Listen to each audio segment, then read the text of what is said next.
আপনি একটা কোশ্চেন করেন, অন্যান্য অনেকেই তো কোশ্চেন করবে, আপনি একটা কোশ্চেন করেছেন, সেটার উত্তর দিয়ে আমরা সোয়াবিন তেলের সরবরাহ পরিস্থিতি প্রতিনিয়ত মনিটর করছি। আমরা আবারও বলছি, নির্বাচনের রোডম্যাপ কিন্তু দেওয়া হয়েছে। বিএনপি যেটা চাচ্ছেন হয়তোবা যে এক্সাক্ট একটা ডেট চাচ্ছেন, এই বছরের ডিসেম্বরের মধ্যে যদি পার্টিগুলো, সব পলিটিক্যাল পার্টিগুলো মনে করে যে রিফর্ম করে তাড়াতাড়ি ইলেকশনের দিকে দেশ ধাবিত হবে, তাহলে এটা ডিসেম্বরের মধ্যে ইলেকশন হবে। ফুড পণ্যের, বিশেষ করে ফুড এবং অন্যান্য পণ্যের দাম কিভাবে সহনীয় পর্যায়ে আনা যায়, সে লক্ষ্যে ইন্টেন্সিভলি কাজ করা হয়েছে।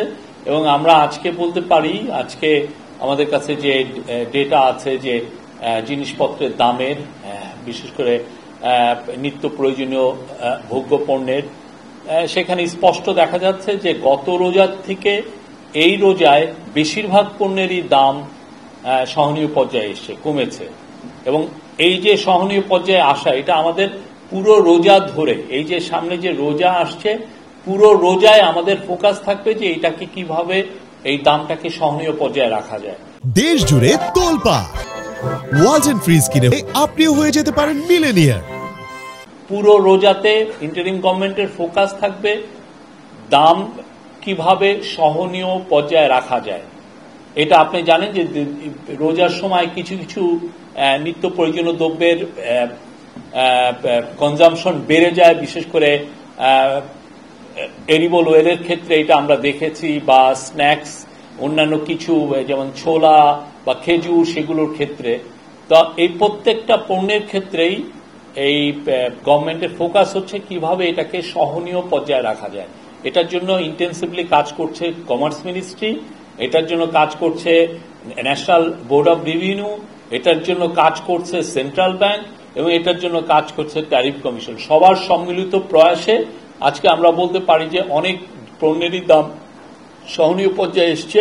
এবং আমাদের পুরো রোজা জুড়েই ফোকাসটা থাকবে কিভাবে এই দামটাকে আরো সহনীয় পর্যায়ে আনা যায়। এবং সে লক্ষ্যে কিছু কিছু পণ্যের আরো যাতে সরবরাহ বাড়ানো যায়, বিশেষ করে এডিবল অয়েলের ক্ষেত্রে আমরা প্রতিদিন মনিটর করছি কত টন এডিবল অয়েল বিদেশের থেকে আসছে রিফাইনিং এর জন্য।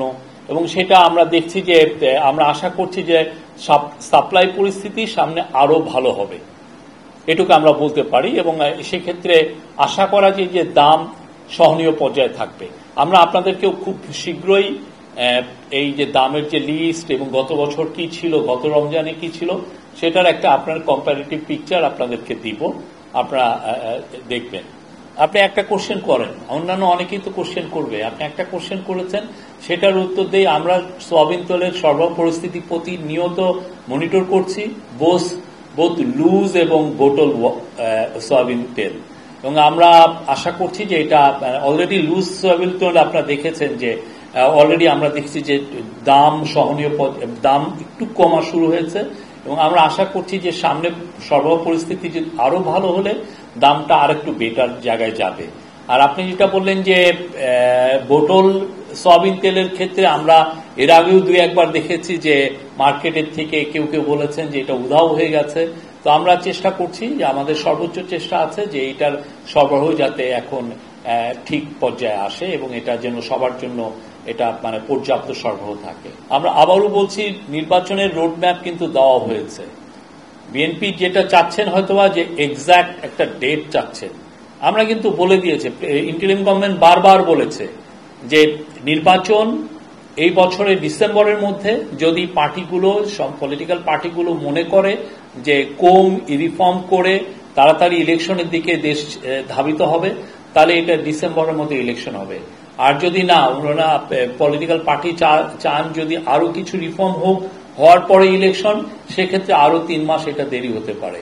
বাট তারপরে এপ্রিলের পরে থেকে আপনারা জানেন যে কালবৈশাখীর সিজন শুরু হয়, তারপরে রেনি সিজন শুরু হয়, সেই সময়টা আসলে ইলেকশন করাটা মানে সুইটেবল সময় না। আপনি গত সপ্তাহে, মানে এই সপ্তাহে প্রথম থেকে দেখেছেন যে আমরা অনেকগুলো চেকপোস্ট বসিয়েছি। পুলিশদেরকে প্যাট্রোলিংটা সহজ এবং খুব দ্রুত করার জন্য পুলিশ বাহিনী এবং অন্যান্য বাহিনীকে মোটরসাইকেল দেওয়া হচ্ছে। আমাদের প্যাট্রোলটাও জোরদার করা হয়েছে পুরো সারা বাংলাদেশে। আমাদের হোম অ্যাডভাইজার মহোদয় হোম সেক্রেটারি, পুলিশের চিফ, ডিএমপি চিফ, ওনারা বিভিন্ন জায়গায় সফর করছেন, সবার সাথে কথা বলছেন, এবং আমরা মনে করছি যে আইন শৃঙ্খলা পরিস্থিতি পুরো রমজান জুড়েই আরো ইমপ্রুভমেন্ট আপনারা দেখবেন, এটা আমাদের আশা।